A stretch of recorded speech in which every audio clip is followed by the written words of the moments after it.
Hi everyone, it's Lona D'Alessandro, your candidate for Bloomington City Council District 3. If you haven't seen the news, exciting stuff last night at the Bloomington City Council meeting where your council voted to adopt the Parks Master Plan. I'm very excited about this because there's so many great things in it that guide us as we think about envisioning how our parks and natural spaces here in Bloomington should look over the next 20 years or so. The most important thing to understand is this is a guide, right? The intention here is to provide guidance for community input. This is what people said. This is the current status of the parks. And here are the things that people have said are really important to them. Remember, there were 4 sections that we spent most time on in terms of envisioning what we might do. One was natural spaces specifically, then trails and mobility, then reimagining the actual parks, amenities like recreation amenities, warming rooms and fields and courts and things like that. And then the last one was equity.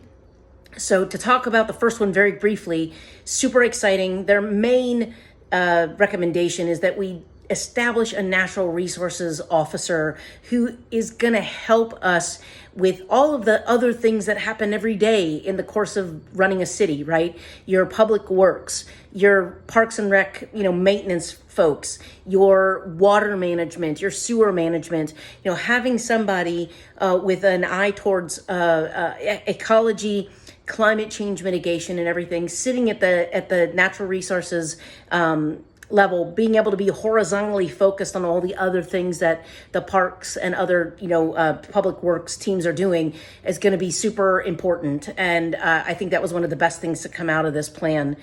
The other thing to note when we talk about equity, which is the 4th pillar, that might cause some people to wonder, why are we focused on equity in a parks plan? Well, it makes sense, right? 2 things we know for sure here in the city. Number one, the northeast section of our city has a lot less natural space than the other parts of the city. And that is an equity issue when you consider there is also a lot of poverty and a lot of development going on in those sections. And so reimagining that area with an intention to include natural space seems like it makes a lot of sense.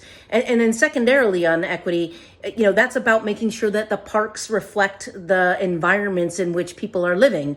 So, for example, over the next 20 years, do we know that we need a tennis court in every single park? Well, only if every single park is used by people who play tennis, right? And that's just an example. But the idea there being that we are looking on an individual basis at each community park to understand what the best needs are there and making sure we're adjusting accordingly, not stopping stuff that doesn't need to happen anymore, starting stuff that does need to happen in order to make sure it reflects the community around it. So those are great things, right? And we should be excited about that. Now, a couple of other things. There's no price tag per se. Yes, it says, hey, to do all the things, $3 million for 20 years. Well, obviously nobody's expecting that we'll just come up with $3 million for the next 20 years.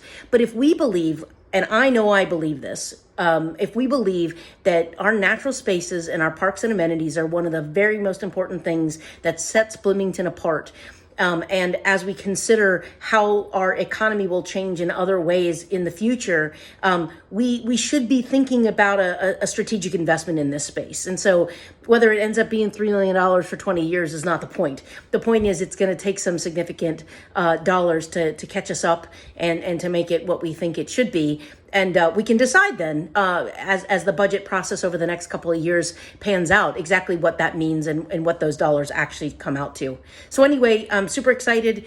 I ran for this office in part because I really wanted to have an opportunity to help bring this Parks Master Plan to life. I'm thrilled that it passed, and I'm excited to see what we do with it in the fall around budgeting to kick it off. And then I hope that as your next city council member for District 3, I'll have a chance to shape its future, bringing all of your input to bear and doing the best thing we can for our district.